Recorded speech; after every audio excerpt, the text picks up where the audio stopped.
அறிவுடன் மாலை நியூஸ். வணக்கம். செய்திகள் வாசிப்பது எம் பிரியா. சென்னை எழும்பூர் ராஜரத்தினம் மைதானம் அருகில் தமிழ்நாடு மேல்நிலைப்பள்ளி முதுகலை வணிகவியல் தொழிற்கல்வி ஆசிரியர் சங்கம் சார்பில் தங்களின் கோரிக்கைகளை நிறைவேற்ற கோரி ஒருநாள் கவனஈர்ப்பு உண்ணாவிரதம் நடைபெற்றது. இந்த உண்ணாவிரதத்திற்கு மாநில தலைவர் எம் ராஜாராம் தலைமை தாங்கினார்.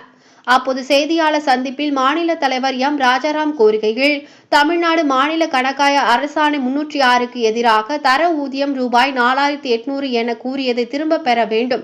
அரசாணை எண் 306 12/9/2018 நிலைநிறுத்திடும் வகையில் 1/1/2006க்கு முன்னர் தேர்வு நிலை பெற்ற மேல்நிலை தொழிற்கல்வி ஆசிரியர்கள் அனைவருக்கும் நிர்ணயம் செய்யப்பட்டு பெற்று வருகின்ற தர ஊதியம் ரூபாய் 5400 தொடர்ந்து அனைவரும் பெற்றிடும் வகையில் உரிய பதிலுரையை தமிழ்நாடு மாநில கணக்காயர் அலுவலக நிதி ஊதிய பதிவுத்துறை மிக விரைவில் அனுப்பி வைத்திட வேண்டும் என கேட்டுக்கொள்கிறோம். 1/4/2003க்கு முன்னர் பணி வரன்முறை செய்யப்பட்டு அனைத்து தொழிற்கல்வி ஆசிரியர்களின் பகுதி நேர பணிக்காலத்தில் 50% ஓய்வு பலன்களுக்கு எடுத்துக்கொள்ள அரசாணை வெளியிட வேண்டும் என கூறினார். நன்றி.